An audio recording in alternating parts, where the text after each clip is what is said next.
Back with chapter 4 of one of the most torturous things I've ever read.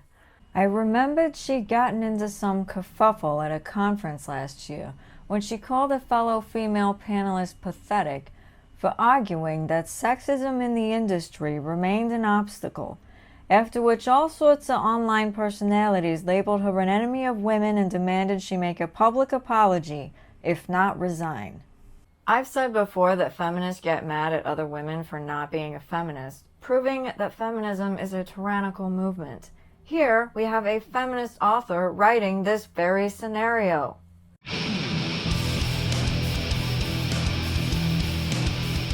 Finally, someone's calling Athena out on her bullshit, on her deliberately confusing sentence structures and cultural illusions. Kuang contradicts herself again. A story with no proper protagonist shouldn't be this compelling, but Athena's sentences are so engaging, I keep getting lost in the story. She drops in entire phrases in Chinese without adding any translations. Her typewriter doesn't have Chinese characters, so she left spaces and wrote them out by hand. Finally, Kuang reveals the truth about Athena's writing, which is that it is bad. A lot like Kuang's. Can't say I'm surprised, you only write what you know. Athena doing this is terrible for readers. I don't want to feel like my reading is homework for a level 500 college class. Authors like Athena are pretentious. They think their knowledge should be lorded over people instead of just telling people information. They write smugness into their work, then demand that people find them cultured and intelligent. How about new? Kuang has managed to make me dislike both of her main characters. Good job. Good job. Da Lu and Xiao Lu, which throws me for a loop because I thought Lu was a last name, so what are Da and Xiao doing there? Those names are there as first names because they come before the last names, like Mike Johnston and Stephanie Johnston. Why am I explaining first and last name structures to adults? Athena likes to write in a rhizomatic fashion. Rhizomatic, of, relating to, or resembling a rhizome. What the fuck is a rhizome? A rhizome is a somewhat elongated, usually horizontal subterranean plant stem that is often thickened by deposits of reserved food material, produces shoots above, really fascinating. Sorry, I fell asleep. What was that? Nice. And roots below, and is distinguished from a true root in processing buds, nodes, and usually scale-like leaves. What the fuck would possess you to use this word, Kuang? It means elongated. Why didn't you just say elongated? Leftists love to use big words to sound smart, which is what Kuang did here. Joke's on her because Kuang just sounds pretentious. Reading should be an enjoyable experience, not a chore. Funny, you say that, but don't put it into practice. This adds the complexity, the humanistic nuance that perhaps Athena was too close to the project to see.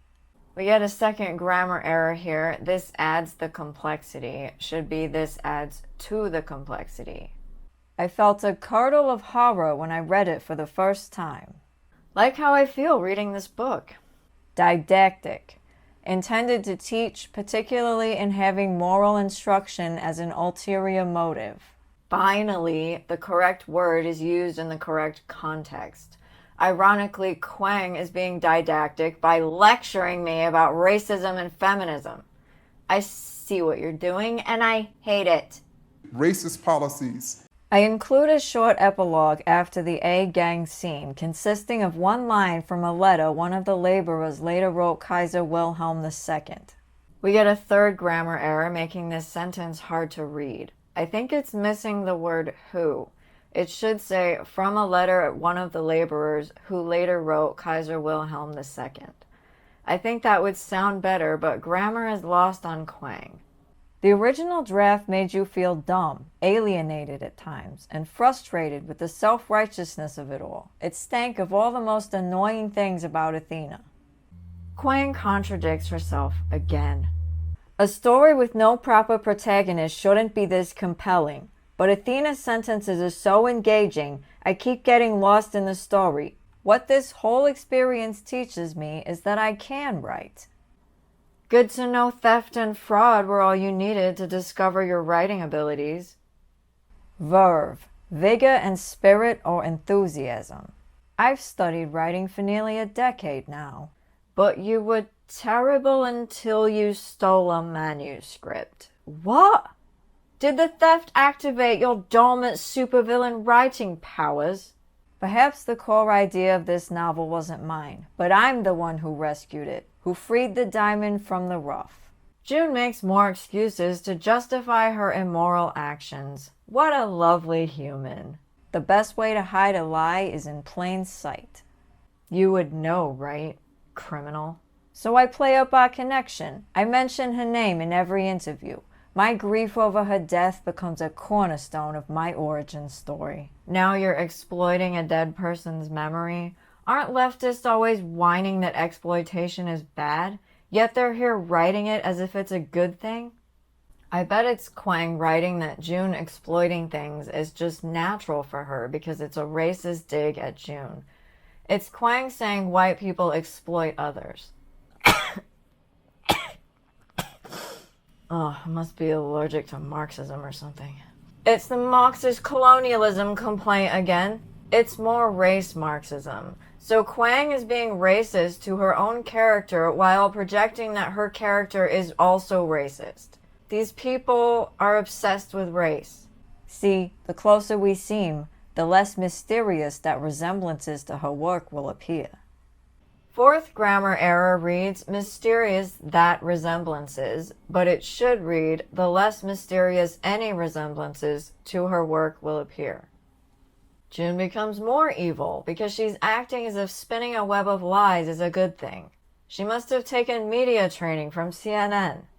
On page 42, Kuang writes, "It's not lying." But on page 41, Kuang wrote, "The best way to hide a lie is in plain sight." If it's not lying, then what are you hiding? So in the span of a single page, Kuang has already forgotten what she wrote. If anyone criticizes me for imitating her work, they're coming after a friend who's still in mourning, which makes them a monster. Ah, the smell of gaslighting in the morning. The best part of waking up is gaslighting in your cup.